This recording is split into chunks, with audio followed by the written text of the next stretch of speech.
আর এখন চলে এলাম লস্যির দোকানের পাশের দোকানে দরজার পর্দা কিনতে। তো এখানেও তো আমাদের দরজার সাইজ অনুযায়ী পর্দা পাচ্ছিলামই না।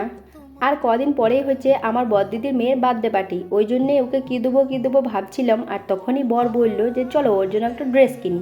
ওই জন্যে ড্রেসের দোকানে চলে এলাম। আর এখন ড্রেস তো কেনা হলো, কিন্তু এখনও প্যাক করা হয়নি। এবার আমরা চলে এলাম একটু ফাস্ট ফুড খেতে। আর দেখো এখানে ও আমার ফোনের ক্যামেরাটাকে একদম আয়না বানান দিচ্ছে। আর আমরা এখানে নিয়ে নিয়েছিলাম 1 প্লেট পাস্তা। 1 প্লেট পাস্তার দাম ছিল 60 টাকা। দাম যেমনি 60 টাকা ছিল, তেমনি এতটাই পাস্তা দিয়েছিল যে আমাদেরকে বাড়িতে এসে রাতে আর কিছু খেতে হলো না। আর এই যে দেখো চলে এসছে আমাদের মান্থলি অ্যানিভার্সারির গোলাপ। ও না আমাকে গোলাপটা তারপর দিন দিয়েছিল। ও প্রথমে এসে বলেছিল গোলাপ পায়নি, কিন্তু তারপর এত সুন্দর সারপ্রাইজ দিল, আমি তো একদম অবাক হয়ে গিয়েছিলাম। আর প্রচণ্ড খুশিও হয়েছিলাম। আর এখন আমাদের ড্রেসটা প্যাক করা হয়ে গিয়েছে, আরও বসে গিয়েছে নাম লিখতে। আর এই যে দেখো আমাদের গিফট প্যাক করা শেষ ফিনিশিং, কত সুন্দর লাগছে বলো তো তোমরা।